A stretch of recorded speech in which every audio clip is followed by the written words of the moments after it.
Welcome, welcome, welcome, and two more welcomes, one for the East Coast and one for the West Coast.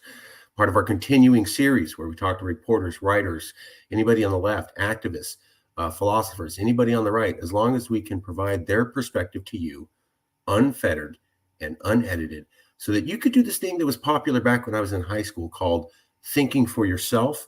Maybe it'll come back, maybe it won't, we don't know.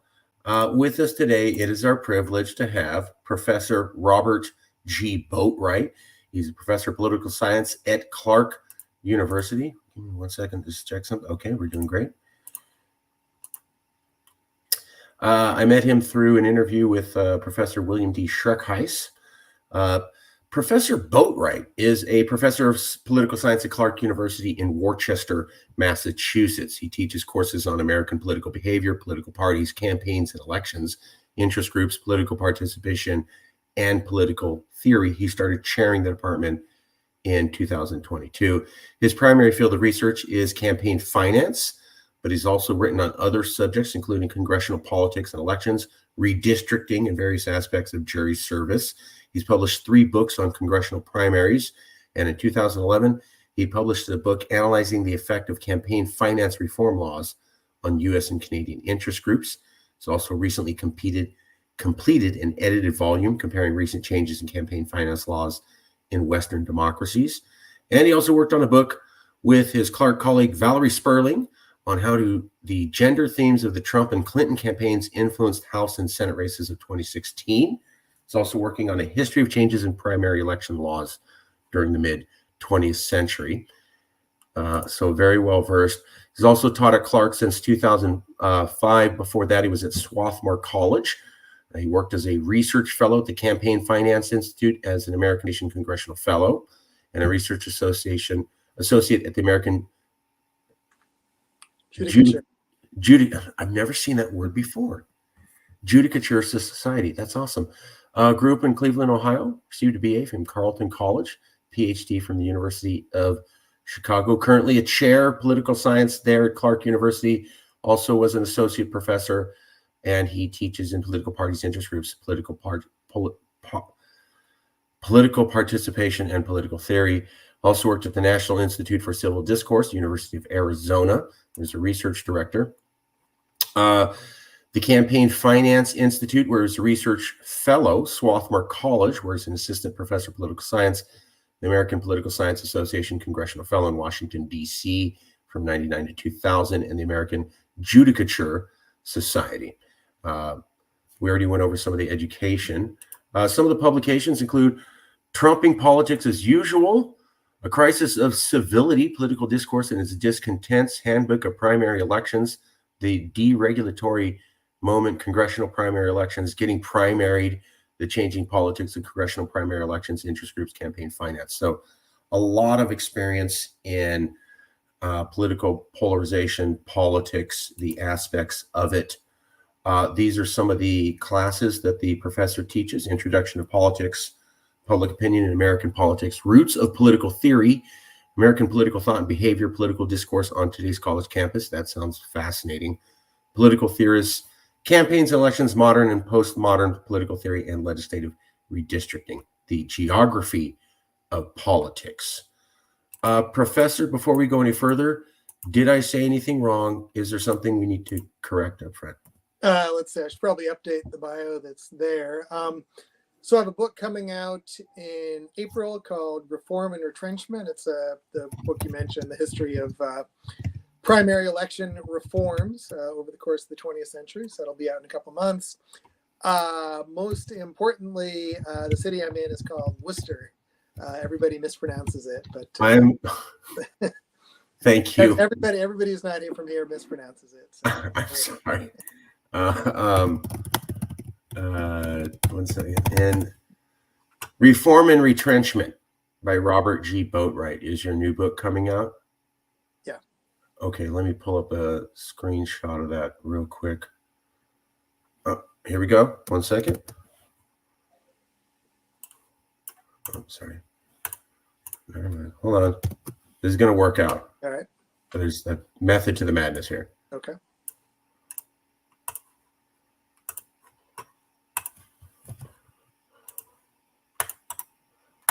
There you go. Cool. Oh, that's at least the book. You can see it. So that'll give it a second for that to moderate and adjust. 1 second here.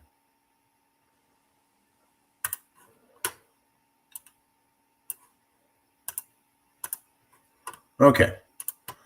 What is this book specifically about, Professor? So what this book is a history of efforts to fix primary elections. When primaries were introduced in the early 20th century, there were a lot of people who were worried that they would, or some people were excited about this, but everybody thought that primaries would basically destroy the ability of political parties to choose their nominees, to control the process of figuring out who would run for office.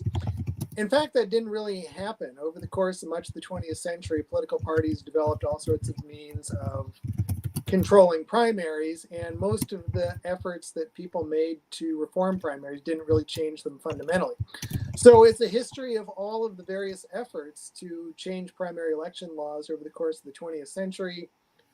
A lot of it is really an effort to just sort of fill in this big gap in the historical record. We know a lot about the introduction of primaries, and there's been a lot of scholarship on primaries over the past 20 years, but really very little has been written about the history of primaries from roughly 1928 till about the 1970s. So part of the effort there is just to provide a history to show all of the ways that people have sought to change the primary process. But there's also, I think, a story there for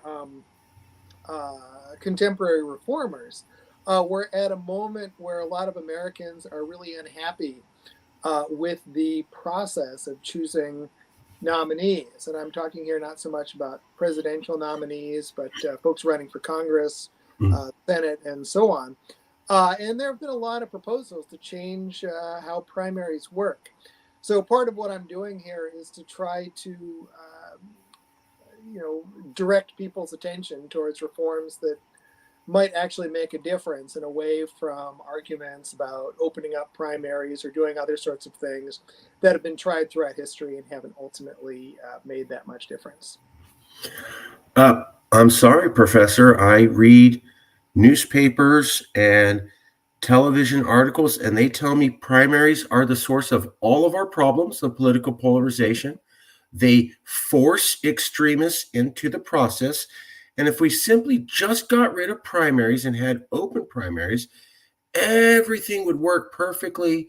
Politicians would moderate themselves, and the public would only choose moderate politicians. Totally correct, right? Well, that's an argument that is common. I mean, you're out there in California, which has had nonpartisan primaries for over a decade. It's an argument that has a lot of theoretical appeal, but in practice, what we know is that political parties tend to get involved in primaries to try to confer the nomination upon their preferred candidates. So open primaries tend to disappoint people because we still tend to wind up with the candidate that the Democratic Party wants and the candidate that the Republican Party wants, except in overwhelmingly partisan districts where the parties don't necessarily get involved. The other sort of bit of caution there, I think, is that when you introduce nonpartisan primaries, voters tend to lose the most effective cue that there is. That is, partisanship is an important cue for voters in making up their minds. It makes a difference who political parties support, and if voters don't know this, they're likely to vote based on personality or based on other sorts of appeals. So for those reasons, if nonpartisan primaries in general have been relatively disappointing. Another point I think to make there, I'm not necessarily opposed to states experimenting with nonpartisan primaries. I think some of the experiments that we've seen have been pretty fascinating. Right now, there are 4 states that use nonpartisan primaries. We've got California, Alaska, the state of Washington, and the state of Louisiana. these are all kind of unusual states, and they're states that historically have had different sorts of political party organizations than much of the rest of the country. So a nonpartisan primary might be consequential in a state like Alaska that is dominated by the Republican Party and where candidates tend to compete over different sorts of things. But we don't necessarily know that it would be that consequential in sort of a traditional party state, a place like Ohio or Michigan or other states that have a longer history of entrenched political parties. So I tell me if I'm getting this wrong. What I think I'm hearing is a lot of good people want reform in America. They've seen the primaries, they participated in it, so it's an easy boogeyman. But you've taken the time to look at this over a very long period. And what you've largely found is that everybody really gets disappointed when they put all their eggs in that basket, like fixing primaries is going to fix everything. And the reason is the parties still seem to dominate the choice no matter what reforms they make. Is that close to what you're saying? Yeah, that's a good summary of it. Parties tend to dominate. One could argue that perhaps parties should dominate the process. We know that political parties, over time, if given the tools to do this, are going to pick candidates who can win, right? So again, in a state like California, if you have a district where a moderate Democrat is going to be the best candidate in the general election, one would expect that if the Democratic Party has the ability to step in and influence how things go, they're not going to pick some, extremely liberal candidate. They're going to try to pick somebody who will fit the district. And the same might go for the Republican Party. So that's part of it. But another aspect of what you've said here, I think is important, that we have a history in this country of people getting very, very fired up over process reforms that they think will make a difference. So perhaps the best bit of context, you mentioned that I've done a lot of work on campaign finance as well. Back when I was in my 20s, first going to graduate school, the cause of campaign finance reform was all the rage among the left. Everybody was convinced that the McCain-Feingold reforms were going to take big money out of politics. And what happened to those? And they just didn't, right? And those people who knew more than I did at the time were saying,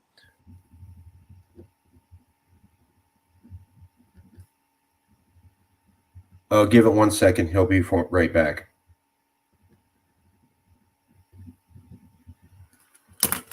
We have a freeze. Give it 1 second.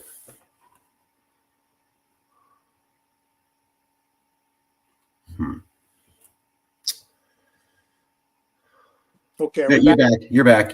Okay, you were saying McCain-Feingold campaign finance reform. Yeah, so it was a process reform that a lot of people with the right kinds of ideas, right? People who are concerned about the role money played in politics. I think when you look back 20 some years later, the legacy of McCain-Feingold is that, number one, it made the campaign finance system a lot harder to understand, right? A lot more complicated. Yeah. And it certainly didn't do the things that reformers wanted. And as a consequence, I think people kind of lost interest in campaign finance reform. There is effectively no meaningful movement today to address campaign finance reform, right? A whole generation kind of, became disillusioned with that instead of trying to pursue more sensible reforms, more moderate reforms. So I worry about the same thing happening with primaries. I'm all for states experimenting with primaries. I'm all for political parties experimenting with primaries. But I worry that if this becomes a big national movement, that it'll wind up disappointing everybody and not necessarily making that much of a difference. And in the meantime, people are focused on this. There are other things that they could be focused on that I think would matter a bit more. I think what I'm feeling is that you're saying a lot of people have tried to change primaries. It's a mixed bag. It's a gamble if it's going to work or not at best. and perhaps there's other lower hanging fruit to focus on. What if primaries aren't the solution, and we're not to believe all the talking heads on television, and we're not to believe all the people, my neighbors who always tell me it's those extreme primaries, and if I could just get in, we had a moderate, and I could, what is the low hanging fruit? What would be a better? Well, I mean, in the spend our case of time? primaries, and again, primaries are not the only problem with American politics by any means, but if one is looking to influence primaries, I think giving parties more flexibility to adopt the rules that they want.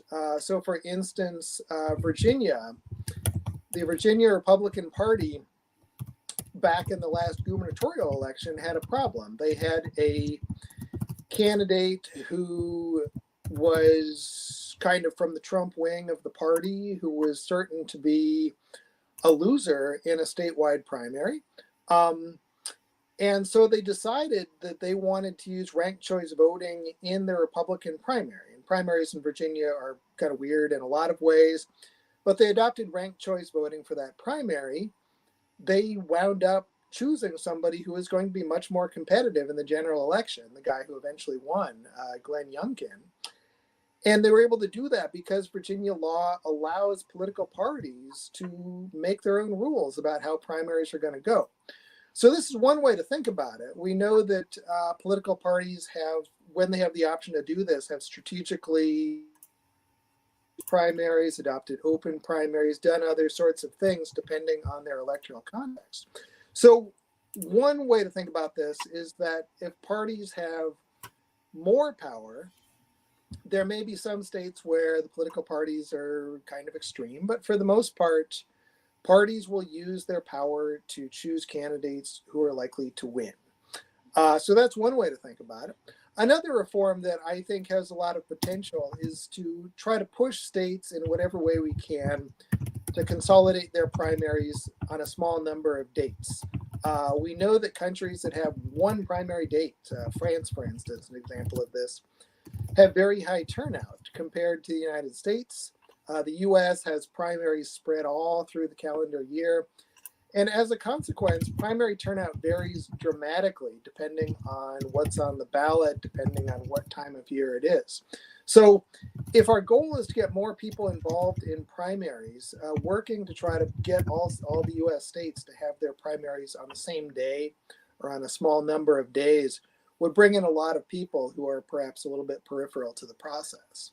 So those are some primary reforms that I think would matter. But I think a lot of the consequential reforms, if you're thinking about reducing polarization, combating extremism, and so on, a lot of the most important reforms don't necessarily have anything to do with primaries. I think taking steps to get super PACs out of politics, or to think about congressional districting, change congressional districting laws, are likely to make more of a difference than primary laws will.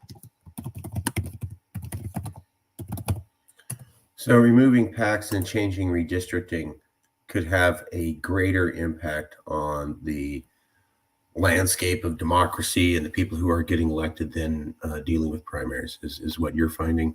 Well, super PACs, not PACs, right? There's an important difference. But yeah. Sorry. Right.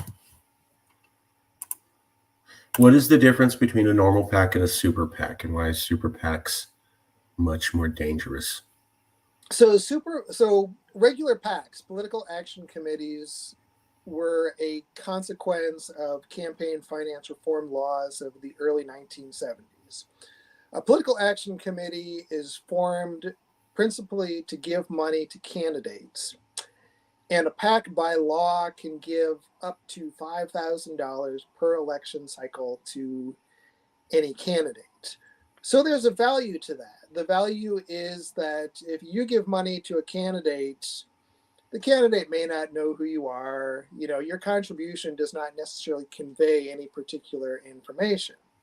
But if you join a PAC, Podcasters of America or something like that, and give that money to a candidate, then that sends a signal, right? That sends a signal that people who share your agenda support this particular candidate. That's meaningful for the candidate because the candidate knows why you gave them that money. And it's a good signal, perhaps, to the public, those who would take a look at campaign contributions. So PACs are a useful aggregator of citizen money. PACs also, I mean, there are arguments people have made that are critical of PACs, but the other important thing is because a PAC is limited to giving no more than $5,000 Right. to a candidate. You could argue that PACs in the aggregate might be a problematic thing, but you can't point to any one PAC and say that PAC bought that candidate off, right? That PAC bought the election. Super PACs did not exist until the Supreme Court's Citizens United decision and the follow-up Speech Now versus the FEC decision of 2010. In the Citizens United decision, the Supreme Court argued that as long as an organization was spending money talking about a candidate or talking about issues, there were no limitations that could be put on what that group spent. So a super PAC is an organization that doesn't give money to candidates, but spends money talking about political issues. And the court also ruled in the Citizens United decision that you can't place any restrictions on what these groups can say. Right. So if I were to say, vote for Donald Trump, right? That's speech, right? That's according to the court in the Citizens United decision. As long as I don't speak to Donald Trump about what I'm doing or ask him, where would you like me to run these advertisements? I can say as much as I want. I can say anything I want. I can spend as much as I want on advertisements. Right. So that's a very different kind of thing.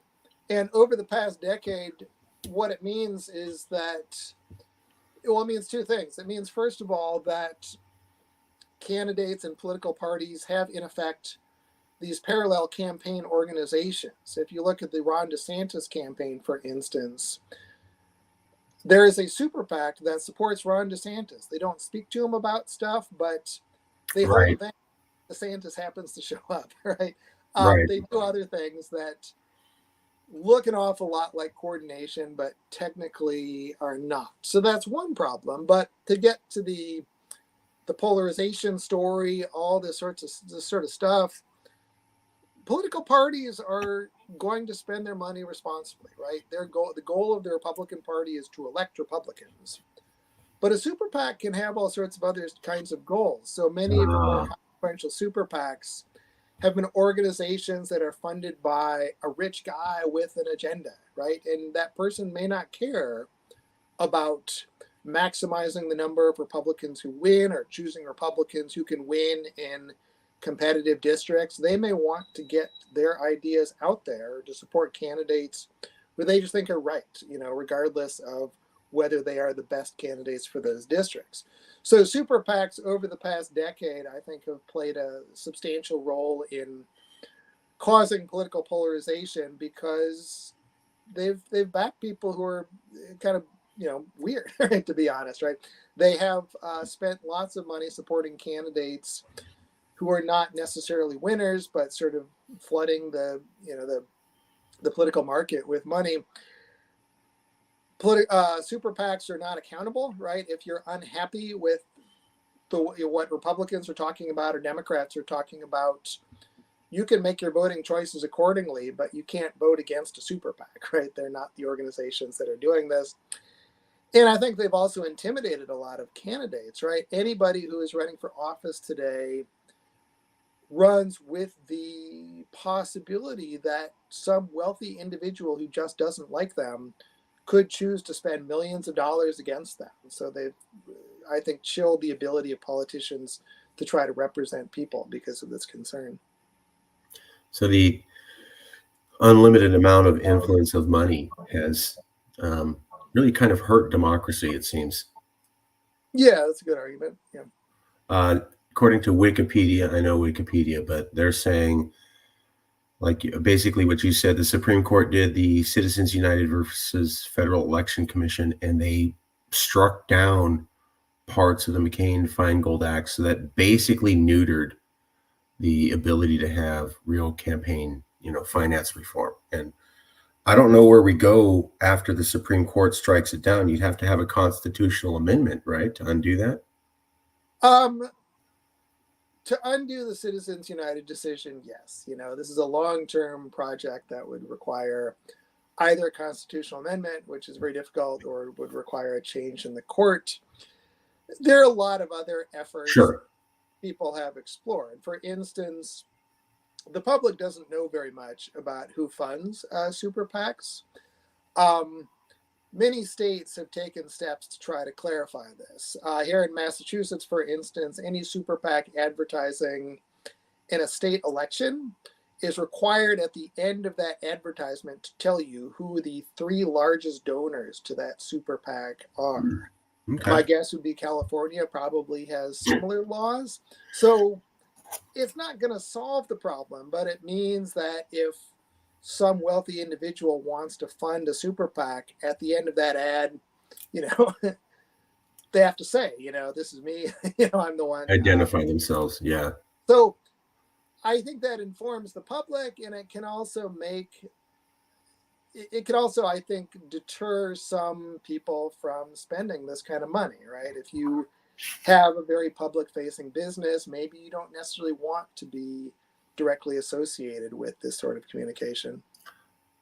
That's a point. Well, thank you for coming out and explaining this. I really appreciate it. It gave us a much more in-depth view of primaries and the false hope that they can solve everything. That I've already starting to see other people say. I want to ask you two last questions. Is political polarization bad? You're an American. You're a citizen. You've lived on this earth for a while. Not trying to be mean. Are things the way they've always been? And we really haven't seen an increase, and everything's fine. And America's kind of a rough and tumble country, and we go through these periods. Or, oh my God, I've been around for a while, and things have definitely changed for the worse. Which one, in your opinion, Professor? Well, it's a complicated story, right? A certain Okay. level of differentiation between political parties is important, right? It gives voters a reasonable way to make decisions. If you have a nonpartisan election, or if you have two political parties that are pretty much the same, then your vote doesn't matter. But it's important for political parties to have a range of different sorts of views, right? And it's important for parties to be able to negotiate with each other, right? It's important in the American system for some Republicans to be willing to join with some Democrats some of the time. And so right now we are more polarized, our Congress is more polarized than it has been at any point in at least a century, if not ever. And that means, first of all, that there's really nothing that political parties can compromise on. Everything becomes a partisan issue. And the other problem here is that a lot of the polarization we see in America is not about issues, right? It's about these sorts of tribal identities. Once something becomes seen as a Democratic issue or a Republican issue, people reflexively decide whether they are for or against it. So I can give you a whole lot of examples of this, right? We as a country really failed to have a reasoned discussion about how to address COVID because the concept of mask wearing, right, became a liberal and a conservative thing, right? People took positions on this, and people died because of this. Yep. If you look at the politics of the country right now, there are legitimate discussions to be had about American higher education, about whether anti-Semitism is a problem at American universities these days. And you saw what happened, right? Over the course of a couple months, an important discussion just became gobbled up by partisan politics. And now it's become Republicans wanting to knock off what they see as Democratic presidents of American universities. And the real issues go away, right? It's become increasingly difficult to have a conversation about how to address issues when everything becomes partisan. So I think that's the big risk, and that's something that it's bigger than Congress, it's bigger than elections, but I think in many ways it starts with the election system that we have. It took us about what, 2 to 3 weeks for a conflict in a foreign land between two foreign people to have us turn on each other. Yeah, exactly. That was, I remember thinking, look, regardless of what your opinion is on this is not good for unity in America. I mean, that issue hit, and then people immediately just started going at it. And I'm like, oh, that's not helpful if we're already in a highly hyper-polarized place. Professor, last question. This is America. We went through the 1960s. We went through the Civil War. We survived. People are just hyping this up. We'll get over it. People will just calm down on their own. We'll have another election. Some savior will come and fix everything. And so we don't really need to be worried because it'll all work itself out. This isn't really a permanent problem. America has ups and downs. I don't need to be concerned about political polarization becoming concretized. It'll pass on its own. Or, wow, that's really naive. This is a unique problem and it will require hard surgery. Which one, in your opinion, is more accurate, Professor? I don't know. I think that if you had asked me this a few years ago, Oh, no. I would have thought, we can solve this.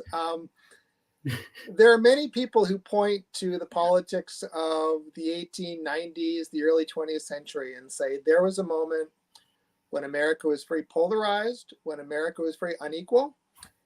And a decade or two later, the progressive movement came along. And although not all of the ideas of the progressive movement have worn well, it was a reaction to that, right? That America got its act together to change laws. Americans rethought their connection to the political parties, and the political parties became very different over a few years. So I think a few years ago, I would have said, those things happen, right? That we as a country will evolve. But the flip side of this is that some of the things that have really shaken up the party system are things like wars, depressions, right? Major sorts of events. And for all of the, bad stuff that's gone on in America, it's not necessarily clear that we have had any event that can shake us out of this, nor should we necessarily want some sort of terrible event to reshape how the parties work. So if you look at other countries that have gotten as polarized as we have, oftentimes what happens is that the government really ceases to function well. People turn away from political life. Those governments become less and less democratic. And, there are worse things to happen, right? But, look at a country like Argentina, for instance, a country where political polarization turned into something very different, right? But it's something that really crippled a country that once upon a time was seen as a potential economic powerhouse, right? That could be the sort of future we're looking at here. So I don't know what the answer is. It's one of the very scary and very appropriate. I was laughing because there were other professors who literally said what you had said. There was one who had said, if you look at Argentina, apparently what they do now is they have pendulum administration. So one administration comes in and says, we're doing all this stuff. Yeah. And then the next one comes in and goes, we're scrapping all of that. And I'm going to investigate the last guy in office. And this is basically the way that it goes. So you're like, the law's this, now the law's this, now the law's that, now the law, massive swings. And it scares the hell out of citizenry, the academic class, and most importantly, businesses who want to invest money. That businesses don't like chaos. So that's horrible. The other thing was that there are some professors who said, I think this is close to the Civil War climate. I don't want to get into that. They had some good reasons to say that. But one thing that a few said that scared me, and this resembles or as resilient to your comment, was they were saying, I think the most likely thing is not a future civil war. It's that we turn into a Brazil quality of democracy and just stay there for the next 30 to 40 years. I found that terrifying. Yeah, I mean, I think that's more likely, right? The Civil War analogies, I think, are a little bit flawed because for all the talk of red states and blue states, that's not really where we're at, right? You go to Austin, Texas, you go to Atlanta, Charleston, South Carolina, whatever, right? Those cities are not that different from northern cities, right? It's not the case that one half of the country is lined up against the other half, right? It's more complicated than that, which means that I think the analogy to something like Brazil or Argentina is perhaps more compelling, right? We're not going to go to. I'm glad that we're not talking about a civil war, but wow, Brazil level democracy doesn't seem good. Give it a second. It just froze. He'll be right back.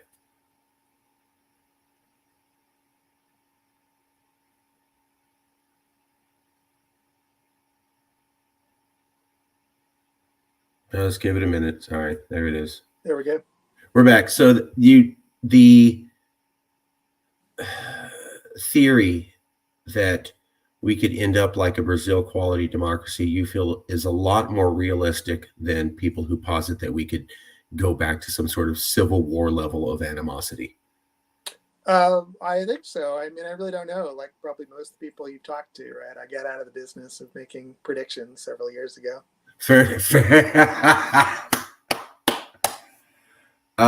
Was January 6th shocking to you? Or were you like, yeah, it's a rough and tumble country. We've had tough times before. No, it was shocking. I mean, we haven't seen anything like that in a long time. But, you know, the fact that the political system digested that and went on, right, that's shocking too. That is very shocking. Yeah, I was more horrified. I thought I was horrified by January 6th, and then I was more horrified when the Republican Party condemned it and then walked back their condemnation. That was the one that really got me. I was like, you're walking back your condemnation? Okay. Last question. You're not you. You're not me. You're a third-party person watching this interview. Wow, they learned a lot. They're struggling to remember it all, but they're saying to themselves, well, I learned a lot, and there was a lot of material. It's hard to retain it all. A lot of good material, though. But there was this one thing that the professor said, and it's 5 days after I finished watching that interview. I still can't get that one thought out of my head. What is that one thought, Professor? Oh, there are no easy solutions, right? As a country, we've tried many things to make our democracy work differently over the past century or two. Some of them have made a marginal difference. It's important to keep trying to improve democracy, but there's not one button we can push that's going to make a difference. And if we start thinking there is, then we'll just be disappointed. There's no silver bullet, magic arrow, one big change that will snap everything back into place. Yeah. Okay.